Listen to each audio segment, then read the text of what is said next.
Iran imesema uchokozi wa Israel dhidi ya msafara wa Sumud ni ugaidi na ukiukwaji wa wazi wa sheria za kimataifa. Wizara ya mambo ya nje ya Iran imelaani vikali kitendo cha utawala wa Israel kuvamia kijeshi msafara wa kimataifa wa meli unaojulikana kama Sumud uliokuwa ukielekea ukanda wa Gaza kwa ajili ya kufikisha misaada ya kibinadamu na kuvunja mzingiro huko Tel Aviv dhidi ya ukanda wa Gaza.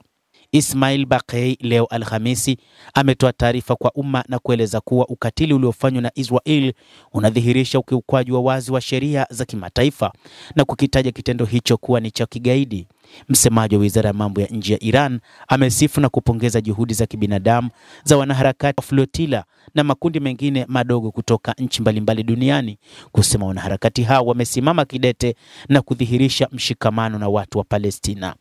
Boti nyingi za msafara wa kimataifa wa meli zipatazo 50 unaojulikana kama Sumud zilivamiwa jana na jeshi la wanamaji la Israel zilipokuwa zikikaribia katika ukanda wa pwani. Idadi isiyojulikana ya wanaharakati wa msafara huo wa kimataifa walitiwa mbaroni na mawasiliano ya meli hizo na ulimwengu wa nje yalikatizwa na jeshi la Israel. Jeshi la Israel limevamia kijeshi msafara wa kimataifa wa meli kwa jina la Sumud, huku utawala huo ukiendeleza mashambulizi na mauaji ya kimbari dhidi ya wakazi wa ukanda wa Gaza.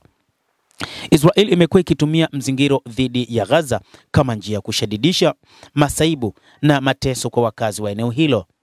Ismail Baqei amesema mauaji ya kimbari yanayoendelea kufanywa na Israel dhidi ya raia wasiokuwa na hatia huko Gaza yalidhihirisha wajibu wa kisheria, kimaadili na wa kibinadamu wa serikali zote duniani kukomesha mauaji hayo na kuwawajibisha wahusika, anasema Baqei.